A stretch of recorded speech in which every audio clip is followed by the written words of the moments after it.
Bonjour à tous, on vient aujourd'hui pour découvrir cette Peugeot 308 restylée. En fait, elle est arrivée à mi-carrière, et oui, déjà.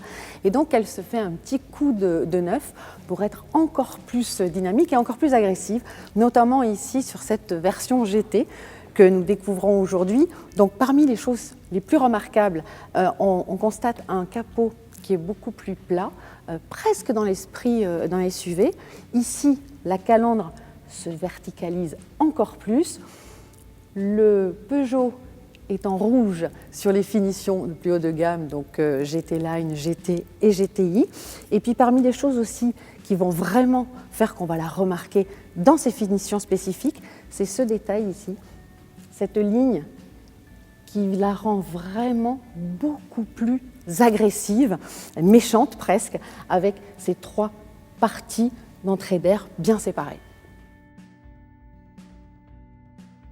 Pour cette 308 restylée, Peugeot ne se contente pas que de modifications esthétiques, mais joue aussi sur la gamme des motorisations. Côté essence, on retrouvera des blocs qui vont de 110 à 270 chevaux, notamment pour la GTI.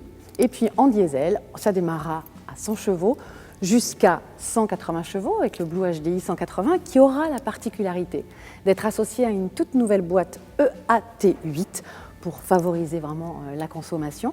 Et puis aussi, cette 308 restylée va inaugurer un nouveau bloc chez Peugeot, mais aussi chez PSA, qui est un Blue HDI 130. Peugeot n'a pratiquement pas retouché l'arrière de cette 308, mais moi je vais vous donner un petit truc pour la repérer de manière infaillible.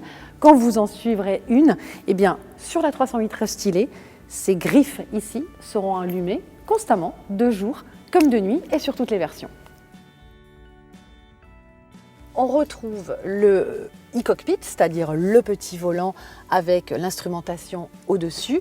Pour être tout à fait franc, on espérait qu'il y aurait une dalle numérique comme dans le Peugeot 3008, mais visiblement il faudra attendre la prochaine génération 308. En revanche, on bénéficie d'un écran tactile capacitif qui devrait se révéler plus rapide et puis surtout plus ergonomique. Donc le principe, c'est qu'effectivement on peut zoomer, dézoomer, faire défiler, le même principe qu'un smartphone. Alors c'est un petit peu bizarre, le toucher est un petit peu bizarre, mais on imagine que c'est un écran pour éviter les reflets et voilà. Mais sinon, ça a l'air de fonctionner de manière beaucoup plus intelligente qu'avant. Parmi les choses invisibles mais très importantes dans cette 308 restylée, il y a les aides à la conduite. En fait, elle bénéficie maintenant de pas mal d'aides qui sont déjà sur le Peugeot 3008. Alors, on les retrouvera sur les finitions, dès le deuxième niveau en fait, à partir de la finition active. Bien sûr, elles seront soit de série ou en option. Parmi les plus intéressantes, on aura un système actif de surveillance d'angle mort. Bien évidemment, on a toujours les petits voyants qui nous préviennent, mais si on ne s'en est pas rendu compte, à partir du moment où on voudra déboîter, eh bien hop, le volant nous fera une petite alerte pour nous remettre dans le droit chemin. De la même manière pour l'alerte de franchissement de ligne qui sera elle aussi active, et plein d'autres évidemment aides qui sont maintenant indispensables sur tous les modèles. Bien évidemment, les tarifs de cette 308 restylée évoluent.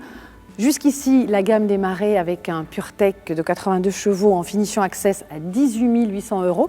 Aujourd'hui, la gamme partira d'un PureTech 110 chevaux, toujours en finition Access, mais là, ce sera à partir de 20 550 €.